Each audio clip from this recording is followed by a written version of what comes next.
Dundalk Institute of Technology in 2002 came up with the idea of putting a wind turbine up on the campus.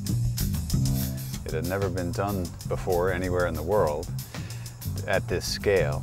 So the director at the time said to me, okay, well, let's look into it and see how far down this road we can go. And so that's what we did.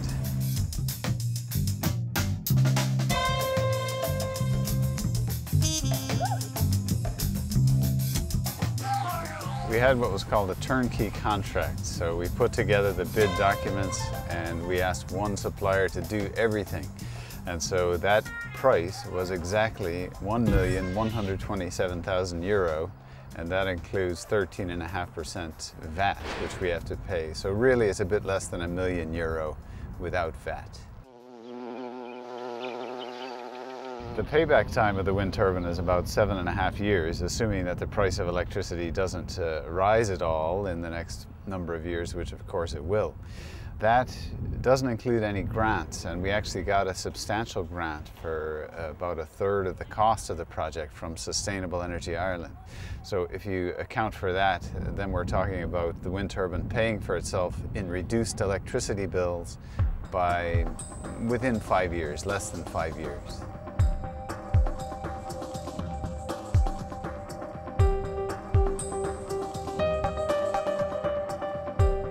Went like you would install any sort of large building or whatever, where first you do the site works to prepare the ground for receiving the turbine. So a big concrete foundation goes in, about 20 truckloads of concrete, and a lot of reinforcing bar.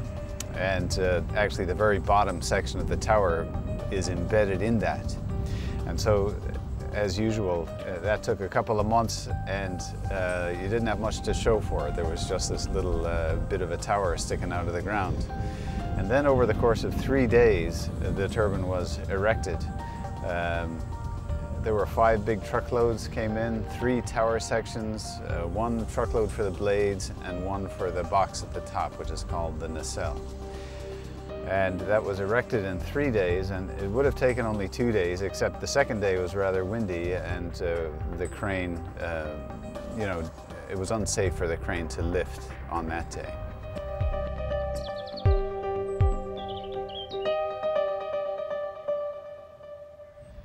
The wind turbine produces about 2 million units of electricity a year. And that would be half of what the college consumes. Of course, the college is adding buildings, and so it's a moving target. But at this point in time, it does about half of the college's electricity needs.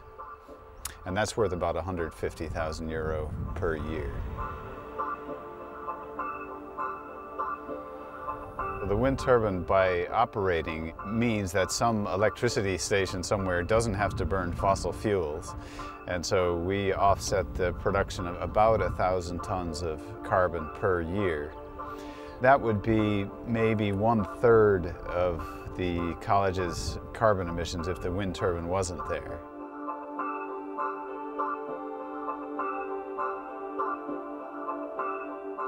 We've had a very positive response from the community concerning the turbine. When we first had the idea, we walked around to all of our neighbors and said, we have a mad idea, it's never been done before, and maybe you like the idea and maybe you don't, but here are some photo montages of what we think it's going to look like, and it's big. Then we had a public information day, and we put these same photographs in the newspaper and made sure that everybody knew we were pursuing this idea. And at the end, there was not one planning objection for the tallest structure in Northeast Ireland, and it's in a town. So our planning consultant wrote to us when he learned that, and he said, there is a God. That's all he said at the end of the process. So I think the town is quite positive about it, and since it's gone up, now the turbine is incorporated into the town logo.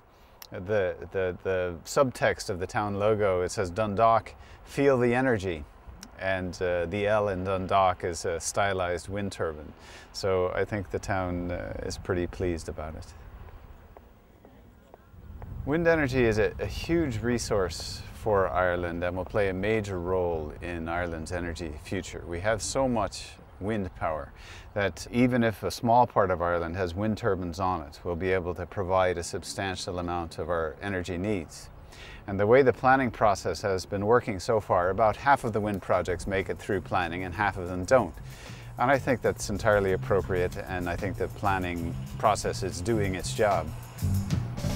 So the future is very bright for wind energy, and actually for Ireland, because there's not many places in the world who have a resource like that they can exploit economically.